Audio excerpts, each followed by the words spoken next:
दो तीन बातें बता दूं, यहीं से अंदाजा लग सकता है कि नमाज का मामला क्या है। अब्दुल्ला इब्न बाज, शेख इब्न बाज से मसला पूछा गया।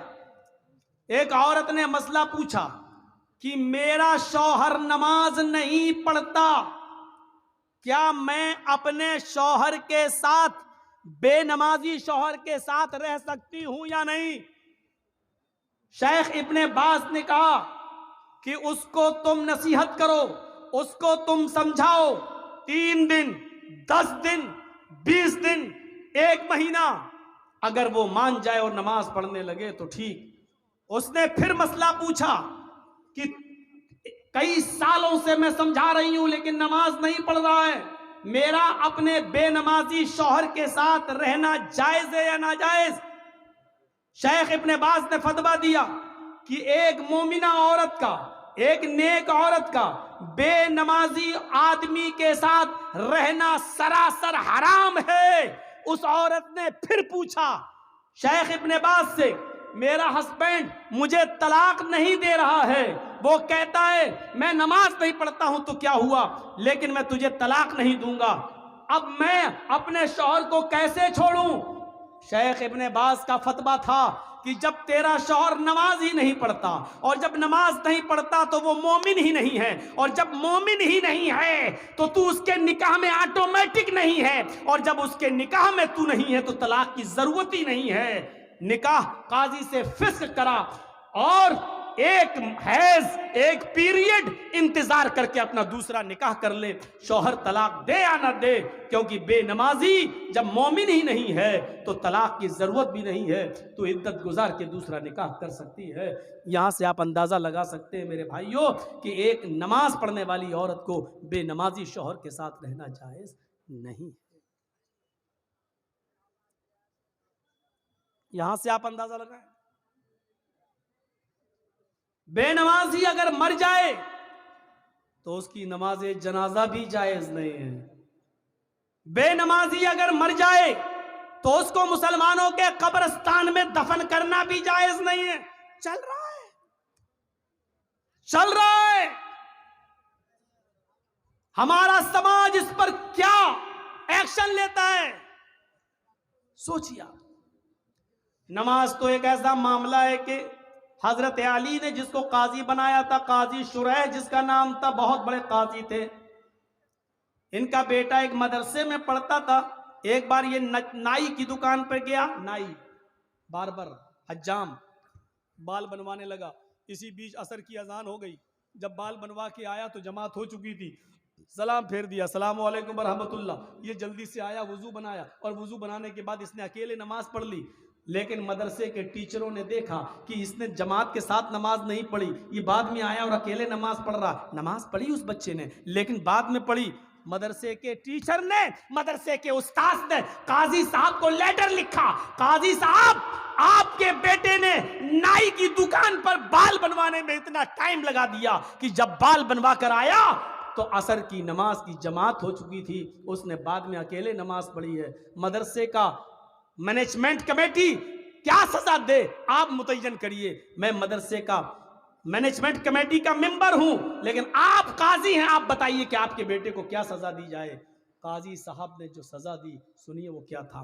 एक मोटा डंडा भेजा, एक मोटा डंडा भेजा और एक लेटर लिखा, और लेटर में लिखा हुआ था मदरसे की मैनेजमेंट कमेटी को ये मैं ऑर्डर देता हूं कि मेरे बेटे को इस मोटे डंडे से इतना मारो, इतना मारो, इतना मारो, जब तक ये डंडा टूट कर 3 टुकड़े ना हो जाए उस वक्त तक इस डंडे से मेरे बेटे को पीटते रहो।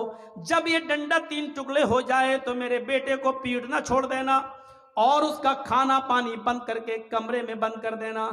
अगर वो तौबा कर ले और इसरार करे कि आइंदा मैं कभी, इकरार करे कि आइंदा मैं कभी इतने तंग वक्त में बाल नहीं बनवाऊंगा, या कोई तंग वक्त में टाइट शेड्यूल में मैं नमाज का वक्त करीब हो तो मैं कोई दूसरा काम नहीं करूंगा, अगर इस बात का इकरार करे तो छोड़ देना, वरना भूखा प्यासा अगर मरता है तो मर जाने देना। ये काजी का फैसला है अपने बेटे के बारे में, काजी शुरैह का। हम अपनी नौजवान नस्ल को एंड्रॉयड मोबाइल उनके हाथों में दे देते हैं और समझते हैं कि मेरा बेटा फजर में जमात के साथ नमाज पढ़ेगा। जो आपका बेटा रात के 12 बजे तक 2 GB मिलने वाले नेटवर्क को खत्म करने में रात गुजार देता हो, आप अपने उस बेटे से ये उम्मीद रखते हैं कि वो फजर की नमाज जमात के साथ अदा करेगा। इन सर्दियों की रातों में ऑनलाइन पढ़ाई के बहाने आपकी बेटियां मोबाइल इस्तेमाल करके व्हाट्सएप और फेसबुक यूज कर रही हैं और आप ये उम्मीद रखते हैं कि हमारी बेटियां बापर्दा और बाहया हो जाएंगी, नकाब लगाएंगी, खुशबू से पाक साफ रहकर बाजार में या अपने मैके या कहीं और जाएंगी। या आप आज के इस दौर में उम्मीद लगा रहे हैं तो बेकार है। अगर आपने अपनी बेटी को एंड्रॉयड मोबाइल दे रखा है, फेसबुक और मैसेंजर और व्हाट्सएप अगर वो चला रही हैं, तो याद रखिएगा आप अपनी बेटी पर भरोसे के लायक नहीं हैं। आपकी नजर में आपकी बेटी कितनी पाक साफ हो, लेकिन आपको अपनी बेटी पर भरोसा नहीं करना चाहिए, एतमाद नहीं करना चाहिए, इसलिए कि व्हाट्सएप और मैसेंजर और फेसबुक चलाने वाली लड़की का एतबार नहीं किया जा सकता है। आज के इस दौर में जब हजरत आयशा सिद्दीका के ऊपर तोहमत लग सकती है, हजरत आयशा सिद्दीका इल्जाम से अपने आप को नहीं बचा सकती हैं, तो हमारी बेटियां उनसे ज्यादा पाक दामन तो नहीं है, हमारी बच्चियां उनसे ज्यादा नेक तो नहीं है। जब मुनाफिकों ने, झूठों ने, जब कजरुओं ने और दिल के गंदे लोगों ने अम्मा आयशा को नहीं छोड़ा, तो हमारी बेटियों को कैसे छोड़ेंगे?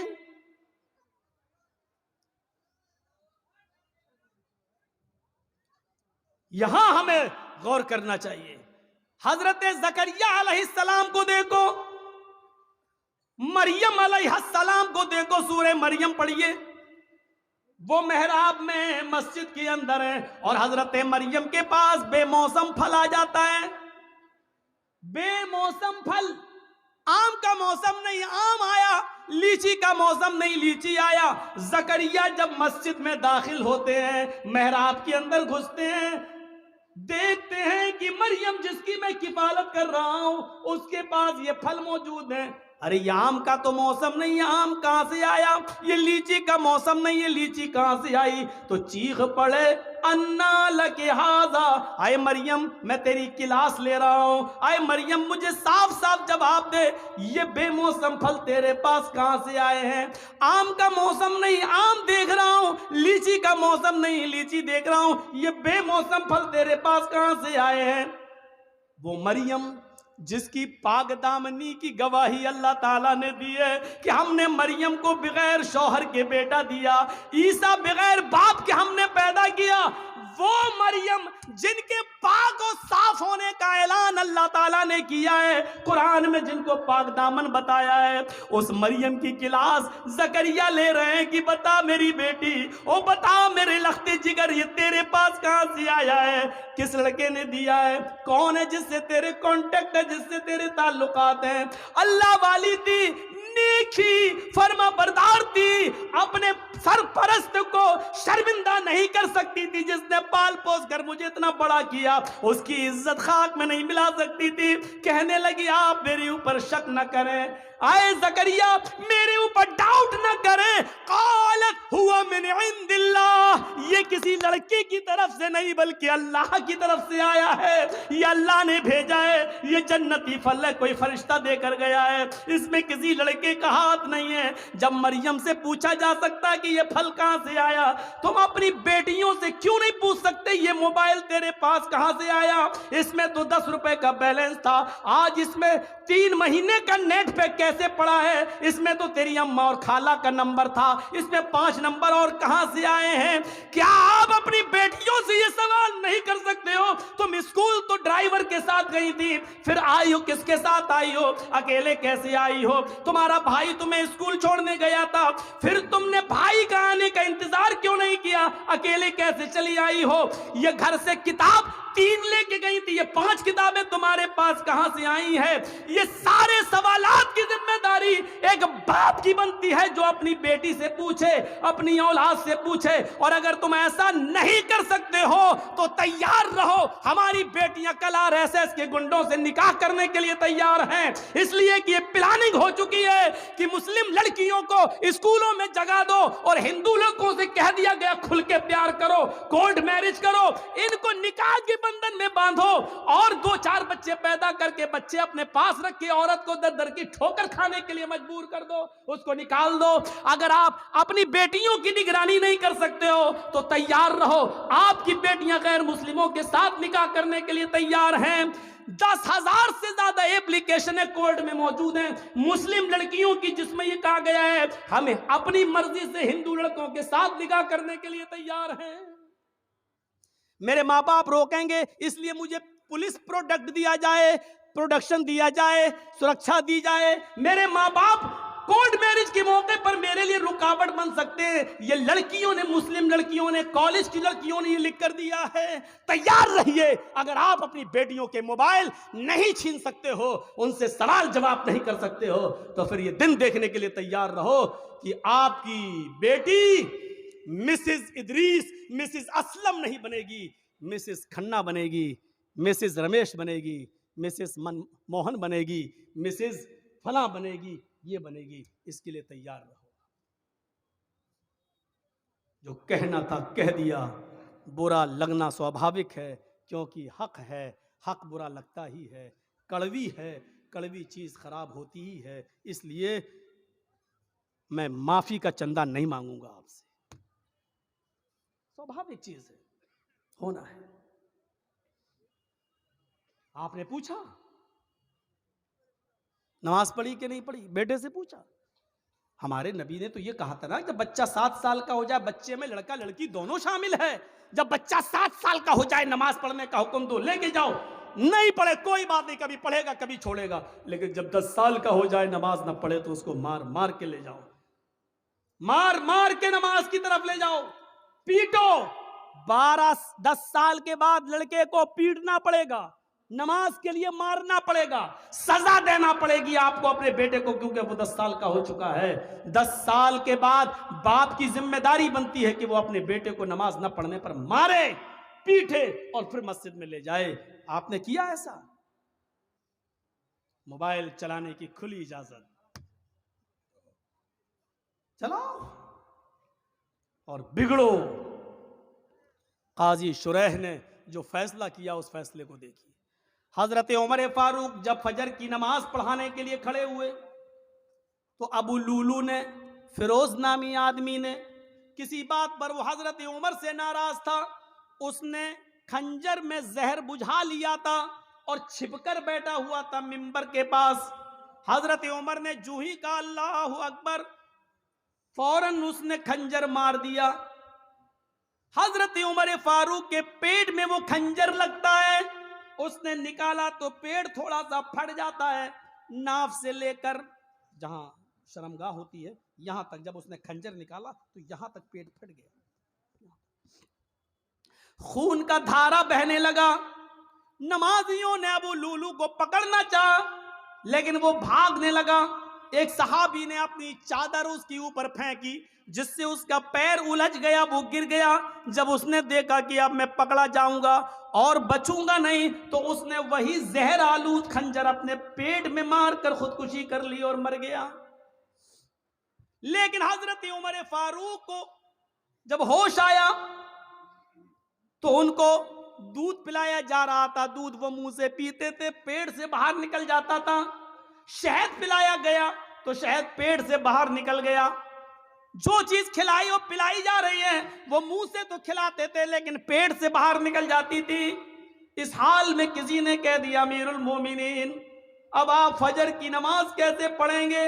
आप पहली रकात में थे और आपको खंजर मार दिया गया है, आप बेहोश होकर जमीन पे गिरे हैं और हालत आपकी है कि खाना पानी पेट में रुक नहीं रहा है, आप फजर की नमाज कैसे पढ़ेंगे? हजरत उमर ने कहा, पढ़ूंगा, मेरी फजर की नमाज क्या अदा नहीं हुई है? कहा नहीं। पानी लाओ, वुजू बनाया, खड़े हो गए, लोगों ने कहा बैठ के पढ़ लो, कहने लगे नहीं नहीं अभी खड़े होने की ताकत है। खड़े होकर 2 रकात नमाज पढ़ी और नमाज पढ़ने के बाद फरमाया लोगों अगर ये हालत किसी और की हो जाए, खाना पानी भी पेट से निकलने लगे, इस हाल में भी अगर नमाज का टाइम हो जाए, नमाज का वक्त हो जाए और उस आदमी को होश हो तो नमाज इस हाल में भी पढ़ना पड़ेगी। अगर इस हाल में होश है, पेट फट जाने के बावजूद, खाना पानी पेट से निकलने के बावजूद अगर होश है और नमाज नहीं पढ़ता है तो ला हज़्ज़ा फिल इस्लामी लिमन तरक अस्सला, तो ऐसे आदमी का इस्लाम में कोई हिस्सा नहीं है।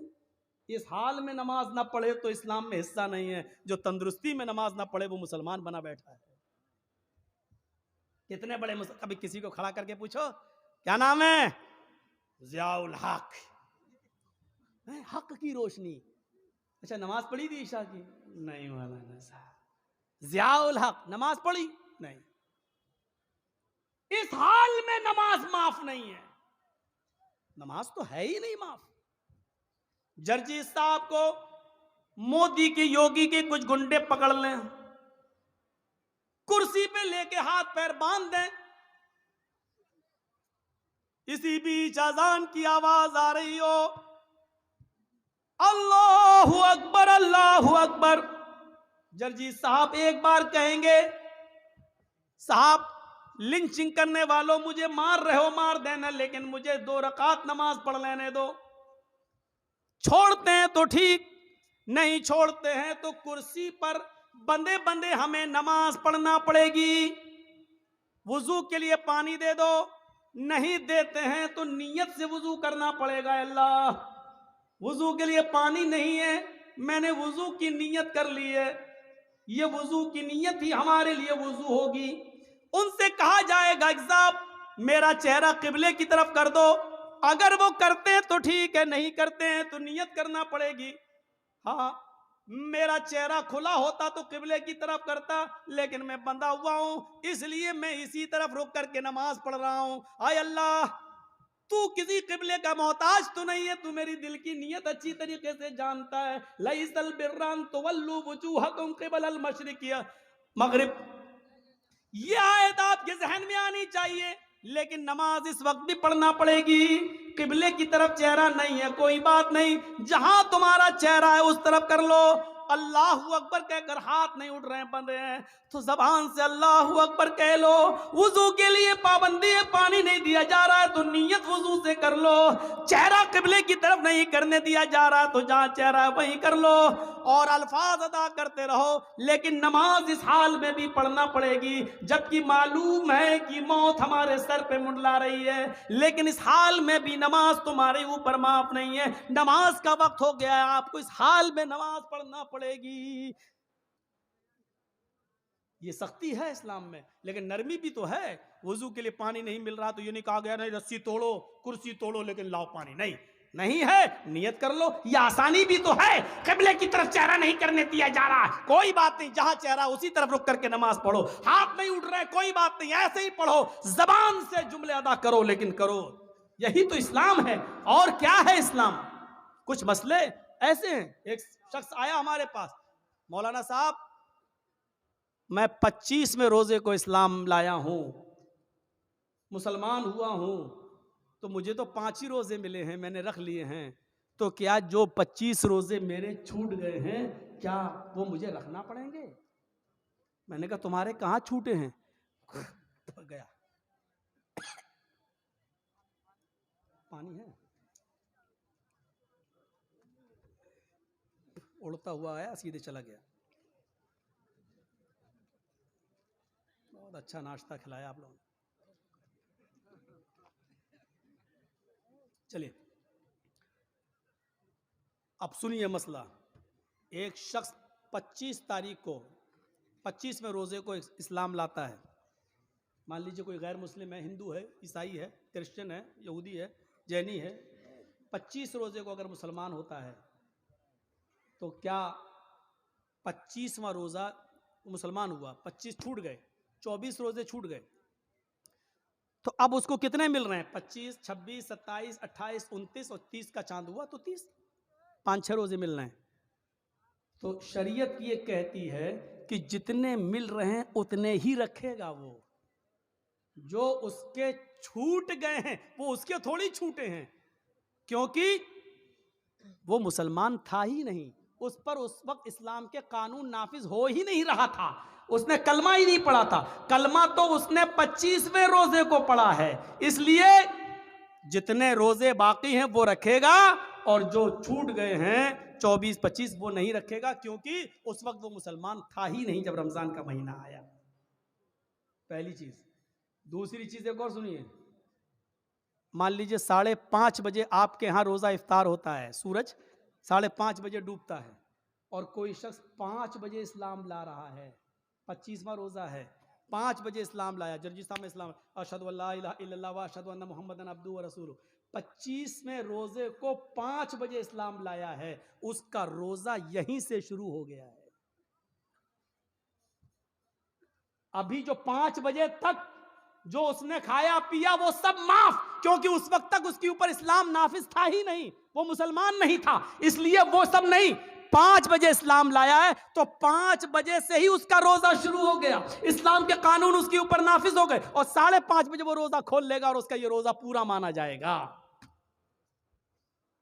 25वां रोजा आधा घंटा रखा लेकिन पूरा 25वां रोजा माना जाएगा। अब 25वां जोड़ा जाएगा, 26वां रखेगा, 27वां, 28वां, 29वां, 30वां ये रखा जाएगा, और इससे पहले जो छूट गए वो के एक भी उसको नहीं रखना पड़ेंगे, क्योंकि उस वक्त तक वो मुसलमान नहीं था। इन मसलों को जहन में रखिए, ये छोटे छोटे मसले हैं, अपने जहन में इन मसलों को रखिए और याद करिए।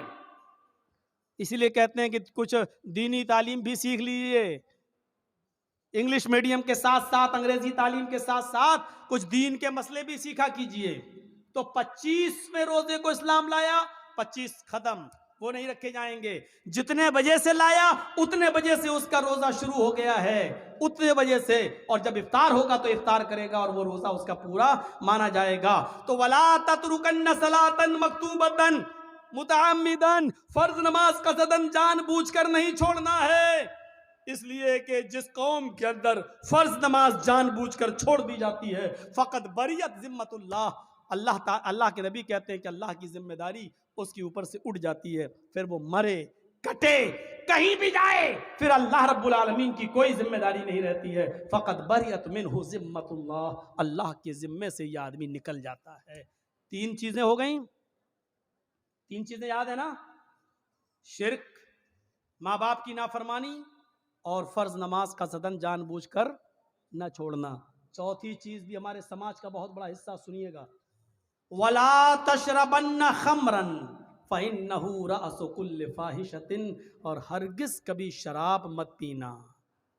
इसलिए आगे का जुमला फइन्नहु रअसु कुल्लि फाहिशा, इसलिए कि यह हर गंदी चीज का दरवाजा है।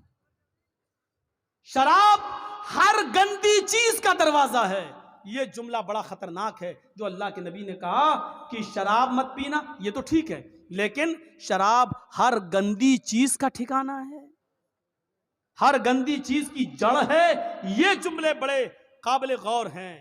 हजरत मुआज़ इब्न जबल कहते हैं कि अल्लाह के नबी सल्लल्लाहु अलैहि वसल्लम मुझे इस्लाम के बारे में बतला रहे थे कि इस्लाम क्या है, और इस्लाम की परिभाषा समझा रहे थे, तो आपने मुझे इस्लाम की बातें बताते हुए, इस्लाम का प्रचार करते हुए मुझे 10 चीजों की वसीयत की है कि इन 10 चीजों को मजबूती से पकड़ लो।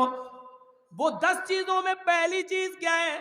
आपने फरमाया, आए मुआज़ इब्न जबल, ला तुशरिक बिल्लाहि शैयन इन कुतिलता हुर्रिकता।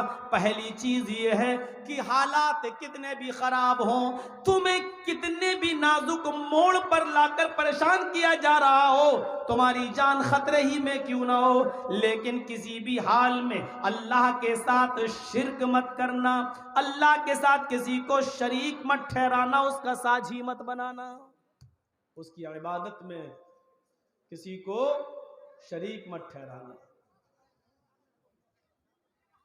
इन कुतिलता हुर्रिकता, चाहे उसके बदले में तुम्हें कत्ल कर दिया जाए या जला दिया जाए। बाज मुहद्दिसीन ने बाबे तफील से पढ़ा है हुर्रिकता, हुर्रिकता की जगह इन कुतिलता की जगह कुतिलता पढ़ा है, कुतिलता। इन कुतिलता हुर्रिकता, इन कुतिलता का तर्जमा होगा चाहे तुम्हें कत्ल कर दिया जाए, लेकिन कुछ लोगों ने इसको इन कुतिलता भी पढ़ा है। कुतिलता का तर्जमा होगा अल्फाज की ज्यादती, माना की ज्यादती पर दलालत करती है। इन कुतिलता का तर्जमा यह होगा कि अल्लाह के साथ किसी को शरीक मत करना, चाहे तुम्हारे जिस्म के टुकड़े टुकड़े कर दिए जाएं, तुम्हें काट कर कीमा कीमा कर दिया जाए, तुम्हारे जिस्म को काट कर बोटी बोटी कर दिया जाए, पीस पीस कर दिया जाए, ये करवा लेना। लेकिन यूपी वगैरह के हालात और दूसरे, जैसे मोब लिंचिंग होती है, पकड़ लिया जाता है, और बुजदिल योगी और मोदी के बुजदिल कुत्ते, बुजदिल इसलिए कहता हूं कि 20, 25, 50 की भीड़ है, तुम एक कमजोर आदमी पर जुल्म कर रहे हो, तो ये बुजदिली तो है। और ये उसकी फौज है जिसका सीना 56 इंच का है, ये उसकी फौज है। लेकिन 56 इंच का सीना बहुत कम हो गया, 40 का रह गया। मालूम है क्यों? किसानों का बिल वापस हो गया है। जो ऊपर से नीचे नहीं आता था, पत्थर की लकीर थी जिसकी बात, आज देख लीजिए कैसा गिरा है, औंधे मुंह गिरा है। न बेचारा शर्म से कुछ कह पा रहा है, न झेल पा रहा है इतनी बड़ी। और किसान तीनों बिल वापस होने के बाद भी हटने का नाम नहीं ले रहे हैं। वो कह रहे हैं कि इसका झूठापन हमें मालूम है, कितना बड़ा झूठा आदमी है, हम जाएंगे नहीं जब तक ये पार्लियामेंट में इस बिल को पास करके एमएसपी पर गारंटी कानून नहीं बना देगा, हम जाएंगे नहीं। क्योंकि हमें मालूम है कि अपनी अम्मा के पेट से भी पैदा हुआ था तो झूठ बोल के पैदा हुआ था, हमें इसका झूठापन मालूम है। उनको अच्छी तरीके से मालूम है, वो इसलिए जा नहीं रहे हैं। तो मेरे भाइयों, टुकड़े टुकड़े कर दिया जाए, बोटी बोटी कर दिया जाए। अब जैसे ये बुजदिल लोग आते हैं, पकड़ते हैं, चल जय श्री राम बोल, चाकू डंडे सब कुछ मारते हैं। ऐसे मौके पर कहा गया है कि शिर्क मत करना। जय श्री राम का नारा लगवाया जाए, लगाकर जान बचा सकते हो, कोई हर्ज की बात नहीं। लेकिन अगर वो ये कहें कि एक मूर्ति लाएं या अपना कोई आदमी लाएं और ये कहें कि इसको सजदा कर, इसके सामने अपना माथा टेक, तब तुझे छोड़ेंगे, तो ऐसे मौके पर अपनी जान दे देना मंजूर कर लेना, लेकिन किसी के सामने सर नहीं झुकाना। यह है किसी के सामने सर झुकाना शिर्क। मुस्लिम शरीफ की हदीस, एक सहाबी अल्लाह के नबी से कहते हैं कि अल्लाह के रसूल, अगर जंगल में कुछ लोग मुझे कत्ल करने आ जाएं, मारें, कुछ लोग घेर लें और ये कहें कि अल्लाह का इनकार कर, मोहम्मद के रब का इनकार कर, तब तुझे छोड़ूंगा, और इनकार करने से मेरी जान बच रही हो तो क्या मैं इनकार कर दूं? तो अल्लाह के रसूल ने फरमाया, हां, अगर मोहम्मद के रब का इनकार करने से, तू अपने रब का इनकार करने से तेरी जान बच रही है तो कर दे। ला इलाहा कहते हो तब भी तो अल्लाह का इनकार ही करते हो, कोई माबूद नहीं, अभी भी तो अल्लाह का इनकार कर रहे हो। जब सबका इनकार कर दिया तब एक का इकरार करते हो, इल्लल्लाह। तो अगर वो ये कहें कि मोहम्मद के रब का इनकार कर, अपने रब का इनकार कर, तो कर देना अगर तेरी जान बच रही है। पूछने वाले ने पूछा, अल्लाह के रसूल, अगर वो ये कहें कि मेरे माबूद को सजदा कर, मेरे आका को या मेरे मालिक को सजदा कर, तब छोड़ूंगा, तो अल्लाह के नबी ने फरमाया, अगर अल्लाह का इनकार करके तेरी जान बच रही है तो बचा लेना, लेकिन अगर गैरुल्लाह को सजदा करके तेरी जान बच रही है तो फिर अपनी जान मत बचाना, अपने आप को कत्ल करवा लेना, टुकड़े टुकड़े करा लेना, बोटी बोटी करा लेना, लेकिन किसी गैर के सामने सर न झुका। ये इस्लाम की बुनियादी असास है। मैं आपसे दामन फैला के भीख मांग रहा हूं, इतना ज्यादा मैं कभी गिरा नहीं हूं जितना मैं आज गिर रहा हूं। अब इस भीख की लाज रख लीजिए, खामोश हो जाइए, बैठ जाइए, इससे ज्यादा मैं अब कुछ नहीं कह सकता हूं। अपने आप को आपके गांव में आकर मैंने इतना गिरा लिया है कि अपने दामन उठा के भीख मांग ली है आपसे। अब आपको लगता है कि जर्जीत साहब भीख मांगते हुए अच्छा लग रहा है तो आप शोर करिए, अब मैं कुछ नहीं कहूंगा। आप बैठिए, आप नहीं, एक सब खामोश हो जाए, अपने आप खामोशी। एक आदमी बोलता तो दूसरा उसको कहता है चुप, तो वो और शोर होता है। इसीलिए जुमे का आपने सुना खुतबा, अल्लाह के रसूल ने फरमाया अगर कोई बोल रहा हो तो उसको ये भी मत कहो कि चुप हो जाओ।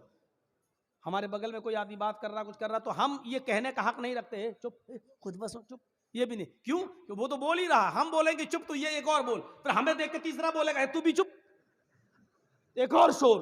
तो अल्लाह के रसूल ने क्या फरमाया कि जुमे का खुतबा खामोशी के साथ सुनना चाहिए। अगर कोई बोल रहा है तो मुकर्रिर खतीब उसको चुप करा सकता है, लेकिन सुनने वाला जो मस्जिद में बैठा वो उसको ये नहीं कह सकता है चुप, इसलिए कि वो भी डिस्टर्ब हो जाए। तो आप अपने आप चुप रहिए, सब अपने आप चुप हो जाएंगे।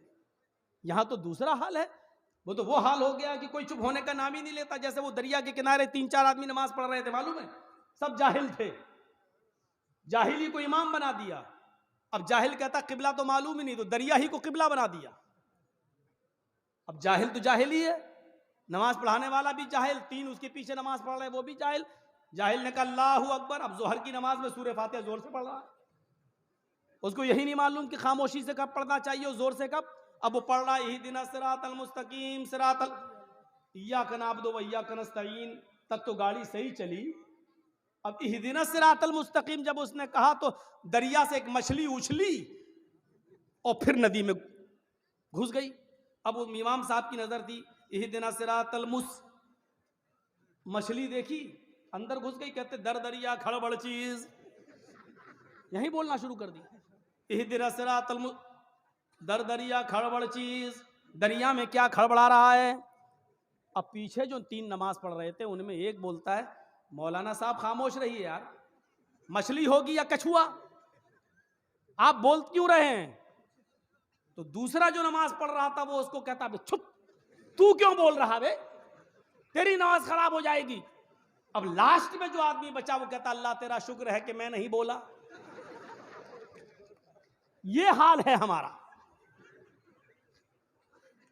जो कह रहा अल्लाह तेरा शुक्र है मैं नहीं बोला वो भी बोल रहा है। ये सूरत हाल हमारे, हम दूसरों को चुप करा रहे हैं, हम खुद बोल रहे हैं। अल्लाह के वास्ते दीन है, जलसा आप लोगों ने बड़ी मेहनत से किया, कई सालों से आपने मेरा इंतजार किया और अल्लाह ने पहुंचाया, कम से कम इसकी लाज रखिए। आधा घंटा आपने मेरा ऐसी बर्बाद करवा दिया। ला तुशरिक बिल्लाहि शैअन इन कुतिलता हुर्रिकता, शिर्क नहीं अल्लाह को बर्दाश्त। अच्छा एक बात बताइए, एक मिसाल देता हूं, आपके गांव का क्या नाम है? नारायणपुर, रंगाईपुर, डिस्ट्रिक्ट मालदा। आपके गांव का आप हैं या आपके गांव का एक आदमी दिल्ली काम करता है, वहां रह रहा है, बहुत दिनों से वही सर्विस कर रहा है या बिजनेस कर रहा है, वही रहता है। आपके रंगाईपुर डिस्ट्रिक्ट मालदा से कोई आदमी दिल्ली घूमने जा रहा है और आपसे मिलता है। आपने कहा भाई इसको दिल्ली घुमाया, कुतुब मीनार घुमाया, लाल किला घुमाया, अब वो अपने गांव आने लगा रंगाईपुर में। अब आप कहते हैं उससे साहब मैं तो 1-2 साल से यही हूँ, महीने 5-6 महीने के बाद घर जाता हूँ, मेरी बीवी है घर पर, आप तो जा रहे हैं ना घर, गांव जा रहे हैं ना, और आपने 3,000 की 4,000 रुपए की खूबसूरत एक साड़ी खरीद कर दी, कह लो ये मेरी बीवी को दे देना। साड़ी आप दे रहे हैं किसके लिए? अपनी बीवी के लिए। किसको? अपने गांव के एक आदमी को जो घूमने गया है दिल्ली। वहां से जब वो लौट के आता है आपकी दी हुई साड़ी को लेकर, जब आपके घर जाता है दरवाजे को दस्तक देता, बीवी दरवाजा खोलती है, लीजिए साहब क्या हुआ, आपके हस्बैंड ने दिल्ली से आपके लिए एक साड़ी भेजी है, मैं लेके आया हूं। तो अब ईमानदारी के साथ बताइएगा कि बीवी को किसकी तारीफ करना चाहिए, शौहर की या साड़ी देने वाले की? अकल कहती है शौहर की, लेकिन वो शौहर की तारीफ के बजाय साड़ी जो लेकर आया उसकी तारीफ करे। एक्सक्यूज मी, बाहर क्यों खड़े हैं, आप अंदर आ जाइए, आप तो बहुत अच्छे इंसान हैं, आप हमारे लिए साड़ी लाए हैं, चाय बना के पिलाए और फिर उसी को अपना दिल दे बैठे, आप बहुत अच्छे, इतनी दूर से साड़ी लेके आए। जिसने साड़ी भेजी अगर उसको ये पता चल गया कि मेरी बीवी ने बजाय मेरे उसकी तारीफ कर रही है जिसको मैंने साड़ी देकर भेजा है, अगर उसको वहीं पता चल गया तो वहीं से मोबाइल फोन करेगा। और आपने उठाया बीवी ने तो क्या, तू उसके साथ रंगोलियां मना रही है, साड़ी मैंने भेजी डाइन चुड़ैल और तू तारीफ उसकी कर रही है, तलाक तलाक तलाक, तीनों गोली वहीं से मार दे। आप अपनी बीवी की इतनी सी बेगैरती बर्दाश्त नहीं कर सकते, आप अपनी बीवी की इतनी सी बेगैरती बर्दाश्त नहीं कर सकते, फिर वो अल्लाह इतनी बड़ी बेगैरती कैसे बर्दाश्त कर ले कि रहमे मादर में पानी के कतरे से बच्चे की उंगली में बनाऊं, उंगलियों के पोर में बनाऊं, हाथ में बनाऊं, पैर में बनाऊं, आंखें में बनाऊं, कान में बनाऊं, दिमाग में हजारों तारों का कनेक्शन डाल कर दो, चमकती हुई ट्यूबलाइट आंखों की शक्ल में मैं दूं, जहां हवा ना पहुंच सकती हो उस अंधेरी कोठरी में 9 महीने बच्चे की जिंदगी को मैं सलामती बख्शूं, उसको सुरक्षा मैं दूं। तेरी माँ खाना खा रही थी और अल्लाह ताला तुझे तेरी माँ के पेट के अंदर तेरा पेट बना रहा था, तेरी माँ सो रही थी, अल्लाह तेरी माँ के पेट के अंदर तेरी आंखें बना रहा था, तेरी माँ खाना बना रही थी और अल्लाह ताला तेरी माँ के पेट के अंदर तेरे कान बना रहा था, तेरी माँ चल रही थी, तेरी माँ शादियों में थी, तेरी माँ ये सब काम कर रही थी और अल्लाह अपना काम कर रहा था। अयहसबुल इंसानु अन युतरका सुदा अलम यकुन नुतफतम मिन मनी युमना थुम्मा कान अलकतन फखलक फसव्वा फजअल मिनहु ज़ौजैन अज़्ज़कर वल उन्सा। ओ मेरे बंदे तू ही बता, उस पानी के कतरे को उंगली मैंने बनाया, पोर मैंने बनाया, हाथ मैंने बनाया, कोहनी मैंने बनाई, बाजू मैंने बनाया, घुटना मैंने बनाया, पिंडली मैंने बनाई, रीढ़ की हड्डी मैंने बनाई, दिमाग मैंने बनाया, आंखें देखने के लिए हमने दी, सुनने के लिए कान हमने दिए, और जब तेरी माँ के पेट से तू बाहर आया तो चीखने लगा कि अजमेर वाले ने दिया, बदायूं वाले ने दिया, कछोछा वाले ने दिया, फुलवारी शरीफ वाले ने दिया, दातागंज ने दिया, फरीदगंज ने दिया। जब तुम अपनी बीवी की एक छोटी सी बेगैरती बर्दाश्त नहीं कर सकते हो तो अल्लाह ये बेगैरती कैसे बर्दाश्त कर सकता है कि सब कुछ मैं करूं।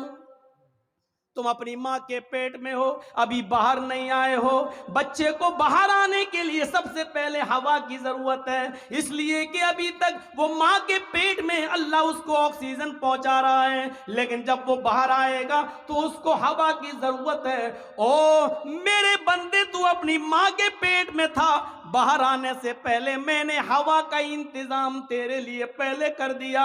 ओह मेरे बंदे, तू अपनी माँ के पेट के अंदर था, तू अभी बाहर नहीं आया, तुझे आते ही भैंस का और गाय का दूध हजम नहीं हो सकता था, तेरा लीवर बहुत कमजोर था, तुझे बिल्कुल हल्के दूध की जरूरत थी, तू अभी बाहर नहीं आया, तेरे आने से पहले अल्लाह ने तेरी माँ की पिस्तान के अंदर दूध की नहर पैदा कर दी है। हाँ, उस पिस्तान में हल्के हल्के सुई की सुराख से भी, हल्के सुई की नोक से भी ज्यादा हल्के हल्के माँ की पिस्तान में जिस जगह बच्चा दूध को अपने मुंह में पकड़ता है उस हिस्से पर अल्लाह ने हजारों सुराख पैदा कर दिए, हजारों सुराख बना दिए, एक सुराख नहीं हजारों सुराख हैं, इसलिए कि बच्चा जब पकड़ेगा मुंह तो एकदम इतना दूध ना आ जाए कि उतना दूध पीते ही उसका लीवर खराब हो जाए, क्योंकि उसका लीवर मजबूत नहीं है, इसलिए उसमें रुकावट की जरूरत थी। अल्लाह ने माँ की पिस्तान में इतने सुराख कर दिए कि बच्चा चाहे जितना जोर से दूध को चूसे इतना ही एक बूंद या 2 बूंदी आएगा जो बच्चा आसानी से पेट में ले सकता है और उसका लीवर उसको आसानी से हजम कर सकता है। ये सारे काम रहमे मादर में मैं करूं और पैदा होने के बाद ये कह दो कि ये तो अजमेर वाले ने दिया, बदायूं वाले ने दिया, फला ने दिया, फला ने दिया। मेरे बंदे, यही शिर्क है जो मैं बर्दाश्त नहीं कर सकता। आए माज, ला तुशरिक बिल्लाहि शैयन इन कुतिलता औ हुर्रिकता, ऐ माज़ अल्लाह के साथ कभी किसी को शरीक मत करना, चाहे तुम्हें कत्ल कर दिया जाए या जलाकर तुम्हें राख कर दिया जाए। ये इस्लाम की बुनियादी चीजों में से पहली चीज थी, इसलिए बता दिया कि शिर्क मत करना। अल्लाह को सब कुछ गवारा है लेकिन शिर्क गवारा नहीं है। सब कुछ मैं करूं, फिर मेरा नाम के बजाय किसी दूसरे का टाइटल, और टाइटल भी उसका जो इतने कमजोर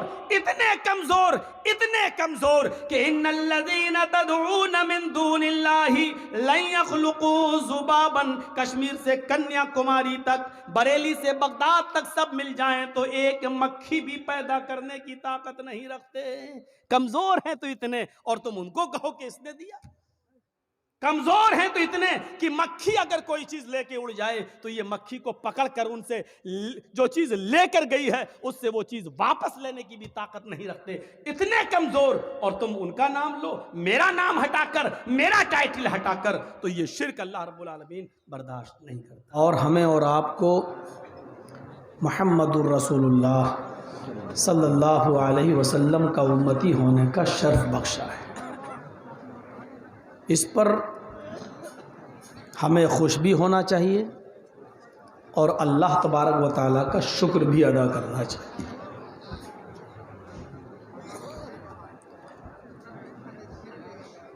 हालांकि ये बात भी सही है कि हम जिस मज़हब को मानते हैं वो इस्लाम है, और वो दुनिया के सारे मज़ाहिब में सबसे बेहतर और सबसे आला और सबसे अच्छा मज़हब है। लेकिन हमें इस बात को भी मानना पड़ेगा, और इसमें किसी भी मुसलमान को बुरा मानने की ज़रूरत नहीं है। हकीकत है, और इस हकीकत को भी हमें तस्लीम करना पड़ेगा कि दुनिया की बिगड़ी हुई और ख़राब कौमों में सबसे ज़्यादा बिगड़ी हुई और सबसे ज़्यादा ख़राब कोई कौम है तो वो मुसलमान है। दोनों बातें मैंने आपके सामने रखी हैं, और मेरी तकरीर, मेरे भाषण, मेरे स्पीच की शुरुआत यहाँ से हो रही है। हमें खुश होना चाहिए इस बात पर कि हम मुसलमान हैं, और शुक्र अदा करना चाहिए अल्लाह का इस बात पर कि उसने हमें इस्लाम दिया है। दुनिया का सबसे बेहतर मज़हब इस्लाम है, इसमें कोई शक नहीं है। लेकिन इस बात को भी एक्सेप्ट करना चाहिए कि दुनिया की बिगड़ी हुई कौमों में सबसे ज़्यादा बिगड़ी हुई अगर कोई कौम है तो वो मुसलमान है। इसका मतलब क्या है? इसका सीधा मतलब यह है कि हम सिर्फ इस्लाम को मानते हैं, हम सिर्फ मुहम्मदुर रसूलुल्लाह को एक्सेप्ट करते हैं, हम सिर्फ कुरान को पढ़ लेते हैं, लेकिन हम अमल नहीं करते, न इस्लाम की बातों पर, न कुरान की बातों पर, और न जनाब मुहम्मदुर रसूलुल्लाह सल्लल्लाहु अलैहि वसल्लम के रास्ते पर हम चलते हैं।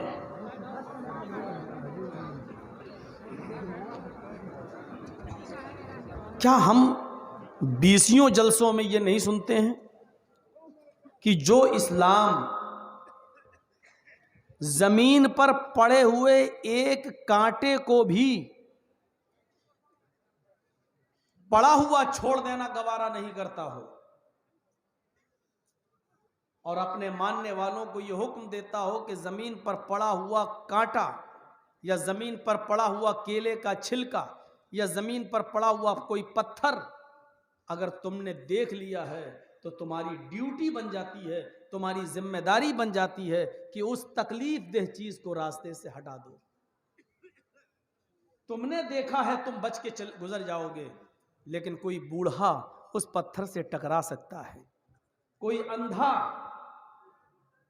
उसके पैर में कांटा चिभ सकता है, कोई बच्चा केले के छिलके पर पैर रखकर फिसल सकता है।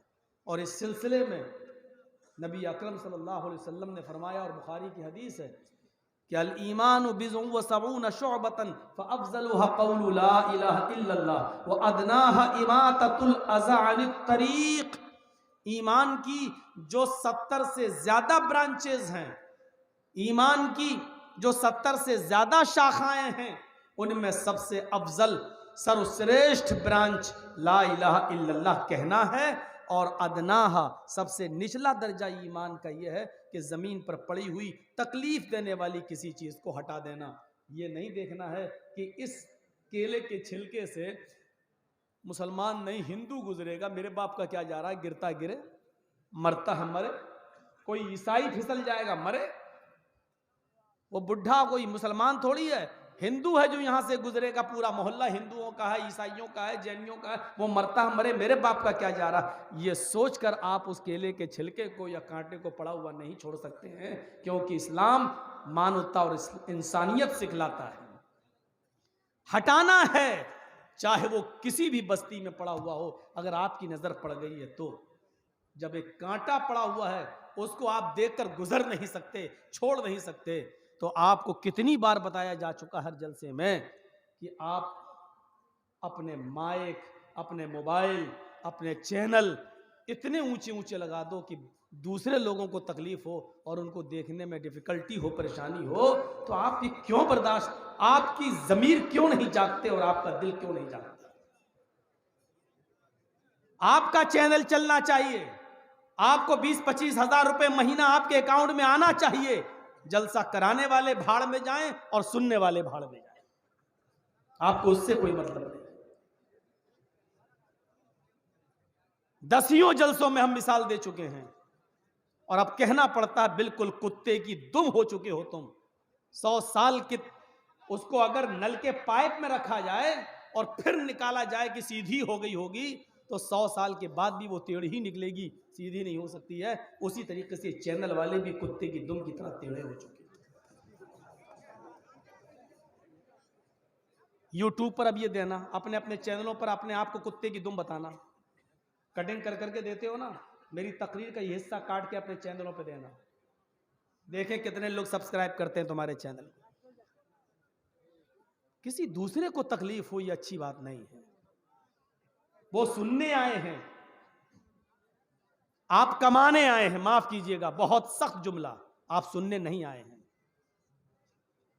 आप कमाने के लिए आए हैं। आपके व्यूअर्स बढ़ेंगे, आपके अकाउंट में उतना पैसा आएगा। और ये लोग जो आए हैं वो सुनने आए हैं, कमाने नहीं आए। आप में और उनमें फर्क है, इस फर्क को बाकी रखिए। देखिए, हम तो इन्हीं की बात बोल रहे हैं, फिर भी कह रहे हैं हटो हटो हटो। अरे हम आप ही के बारे में तो बोल रहे हैं। आप लोग बैठ जाइए तो पीछे वालों को भी आराम हो। तो मेरे भाइयों, ये इस्लाम है। जिस इस्लाम के बारे में अल्लाह ने कहा है कि वमन यब्तगी गैरल इस्लामी दीनन फलन युक़बल मिन्हु, इस्लाम को छोड़कर अगर कोई दूसरा दीन तलाश करोगे तो वो अल्लाह को एक्सेप्ट है ही नहीं, कबूल है ही नहीं। सीधा साधा तर्जुमा, वलन युक़बल मिन्हु, अल्लाह उसको कबूल नहीं करेगा, बेकार है वो अल्लाह की नजर में। वो इस्लाम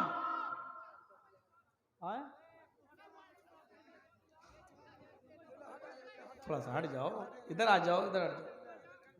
अब भाई थोड़ा सा बर्दाश्त तो करना पड़ेगा आपको।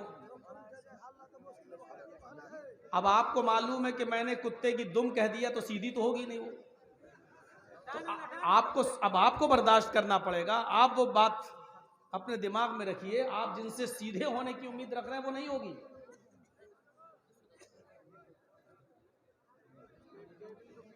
आप लोग बस, हाँ, वो इस्लाम जिसके बारे में अल्लाह ताला ने कहा कि कोई दूसरा दीन इस्लाम को छोड़कर एक्सेप्ट करोगे, कबूल करोगे, अमल करोगे, मानोगे, लेकिन वो कबूल नहीं होगा, एक्सेप्ट नहीं होगा, रिजेक्टेड है अल्लाह की नजर में। वो इस्लाम जिसके बारे में कुरान कहता है इन्ना दीन इंदल्लाहिल इस्लाम, अल्लाह की दृष्टि में, अल्लाह के नजर में सबसे बेहतर दीन इस्लाम है।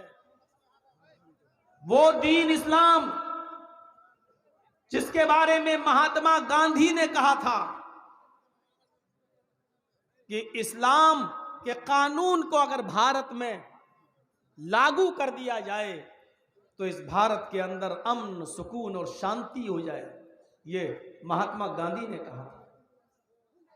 वो इस्लाम जिसको के बारे में डॉक्टर अंबेडकर ने तारीफ ही नहीं की थी, बल्कि उस धर्म को एक्सेप्ट तक कर लिया था, कबूल तक कर लिया था, जिन्होंने हमारे भारत का संविधान बनाया, कानून बनाया, वो डॉक्टर अंबेडकर, उन्होंने इस्लाम कबूल भी कर लिया।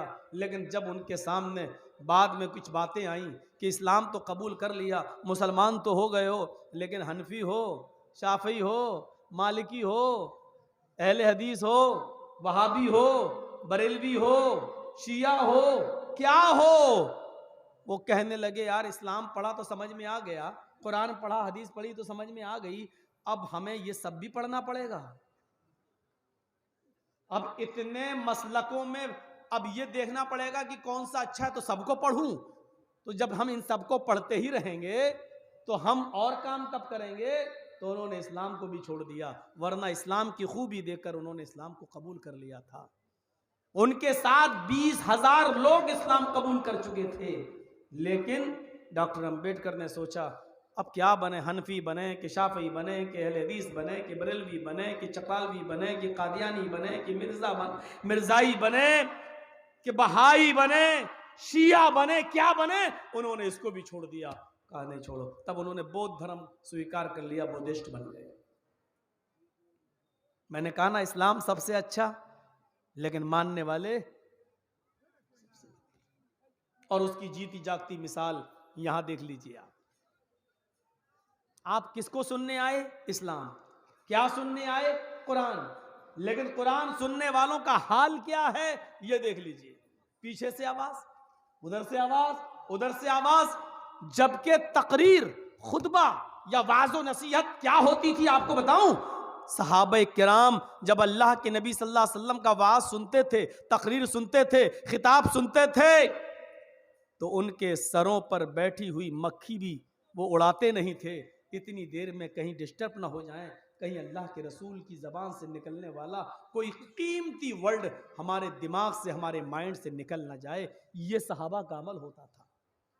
खजूर के पत्तों के बने हुए हैंड फैन, खजूर के पत्तों से हैंड फैन बनाते थे, गर्मी में उसी से हवा करते थे। लेकिन अल्लाह के रसूल जब वाज नसीहत किया करते थे तो सहाबा पसीने में डूबते थे, पसीना उनकी पेशानी और माथे से टपकता था, लेकिन हाथ का पंखा उठाकर वो हवा नहीं करते थे, इसलिए कि कहीं डिस्टर्ब ना हो जाए और कहीं अल्लाह के रसूल की जबान से निकलने वाला जुमला कहीं हमसे छूट ना जाए। ये होता था तकरीर और वाज़ो नसीहत सुनने का शौक और जज्बा। हमारे यहां तो बस सुनने से ज्यादा देखने का जज्बा है कि मौलाना जर्जीस को देखें। कौन है जो योगी और मोदी की आंखों में आंख डाल के बात करता है? कौन है जिसने पूरे बंगाल में ममता का प्रचार ममता से मिले बगैर कर दिया है?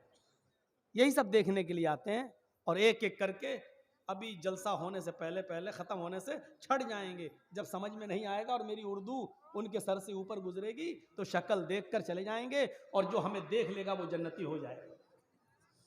वो समझ लेगा, अपने घर में जाके अपनी बीवी बच्चों से कहेगा मैं तो जन्नती हूं, मौलाना जर्जीस को देखे आया हूं, जबकि मौलाना जर्जीस को खुद नहीं मालूम कि वो जन्नती हैं कि नहीं। मेरे भाइयों सुनिए, मैं बहुत आसान उर्दू और हिंदी के वर्ड इस्तेमाल करता हूं आपके बंगाल में आकर, वरना मेरी बंबई और हैदराबाद वगैरह की तकरीरें आप उठाएं और उनकी स्पीड देखें तो आपको खुद अंदाजा होगा कि हम यहां कितना स्लो बोल के कोशिश करते हैं कि हम आपके दिमागों में बिठा दें वो इस्लाम जिसको डॉक्टर अंबेडकर ने कबूल किया, लेकिन हमारी ना इत्तेफाकी देखकर उन्होंने उसको छोड़ दिया। आज वो इस्लाम हमारे रगों में नहीं दौड़ रहा है। वो इस्लाम जानते हो, 10 बातें बताई थी अल्लाह के नबी सल्लल्लाहु अलैहि वसल्लम ने। उन 10 चीजों पर जरा गौर कीजिएगा। शायद मैं आज की तकरीर में उन 10 चीजों को ना बता पाऊं, लेकिन कोशिश कर रहा हूं। हजरत इमाम अहमद इब्न हंबल अपनी मुस्नद के अंदर इस हदीस को लाए हैं। इस हदीस के रावी हजरत मुआज इब्न जबल रजी अल्लाह तआला अन्हु हैं। औसानी रसूलुल्लाह सल्लल्लाहु अलैहि वसल्लम बिअश्र कलिमात, ला तुशरिक बिल्लाहि शय्यन इन कुतिलता व हुर्रिकता वला तउक्कन वालिदैक व इन अमराका अन तखरुज मिन अहलिका व मालिक वला ततरुकन सलातन मक्तूबतन मुतअम्मिदन फ़इन्न मन तरका सलातन मक्तूबतन मुतअम्मिदन फ़क़द बरियत मिन्हु ज़िम्मतुल्लाह वला तशरबन्न खमरन फ़इन्नहु रअसु कुल्लि फ़ाहिशतिन व इय्याका बिल मासियह फ़इन्न बिल मासियति हल्ल सख़तुल्लाहि अज़्ज़ व जल्ल। अभी 5 चीजें मैंने बता दी हैं, आपको जरूरत पड़ेगी तो 5 चीजें और बताएंगे।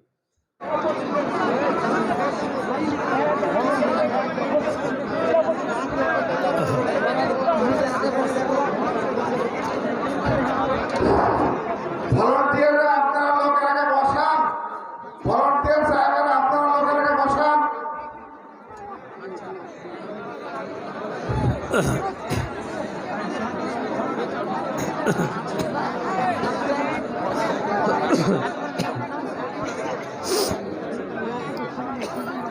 अस्सलामु अलैकुम वरहमतुल्लाहि वबरकातुहू।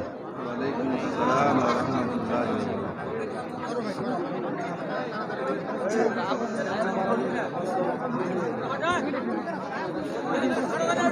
अल्हम्दुलिल्लाह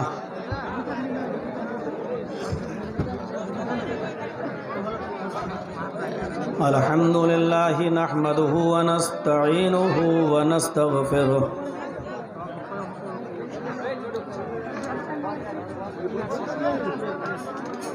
व नऊज़ु बिल्लाहि मिन शुरूरि अनफुसिना व मिन सय्यिआति अअमालिना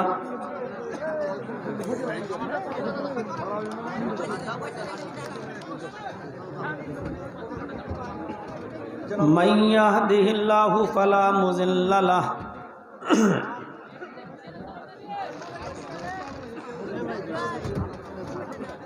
व मन युज़लिल्हु फला हादिय लहु।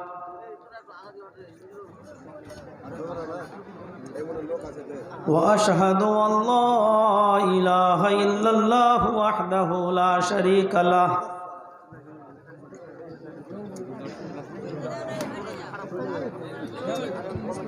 व अशहदु अन्ना मुहम्मदन अब्दुहु व रसूलुहु।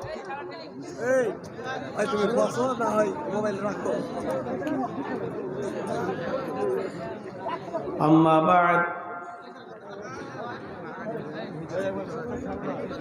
फ़इन्न खैरल हदीस किताबुल्लाह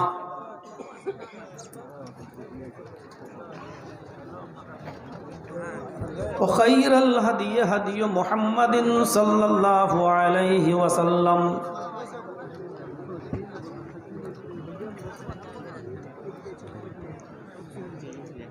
व शर्रुल उमूरि मुहदसातुहा व कुल्लु मुहदसतिन बिदअह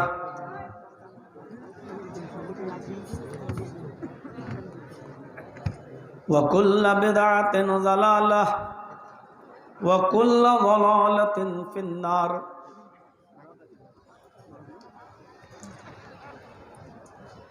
अऊज़ु बिल्लाहि मिनश शैतानिर रजीम।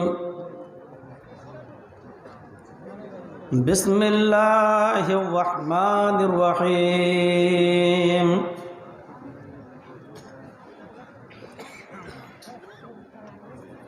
वमन यब्तगि गैरल इस्लामि दीनन फलन युक़बल मिन्हु व हुवा फिल आखिरति मिनल खासिरीन। वक़ाल तआला अल-यौमा अक्मलतु लकुम दीनकुम व अतममतु अलैकुम निअमती व रज़ीतु लकुमुल इस्लाम दीना।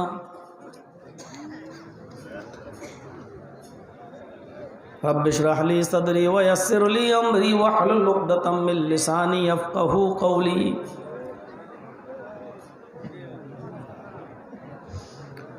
स्टेज पर बैठे हुए मुअक्कर और मोहतरम उलमाए किराम,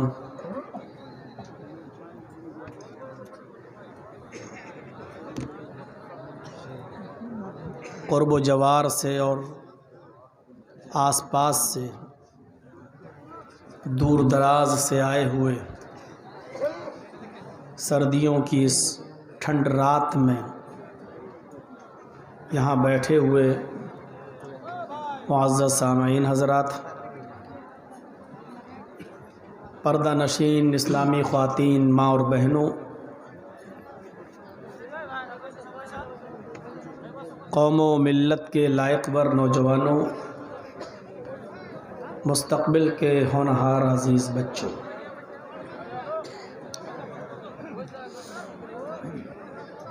हमें और आपको सबसे ज़्यादा इस बात पर खुश होना चाहिए कि हम और आप मुसलमान हैं, और अल्लाह ताला का इस बात पर सबसे ज़्यादा शुक्र अदा करना चाहिए कि उसने हमें और आपको इस्लाम की दौलत से माला माल किया है।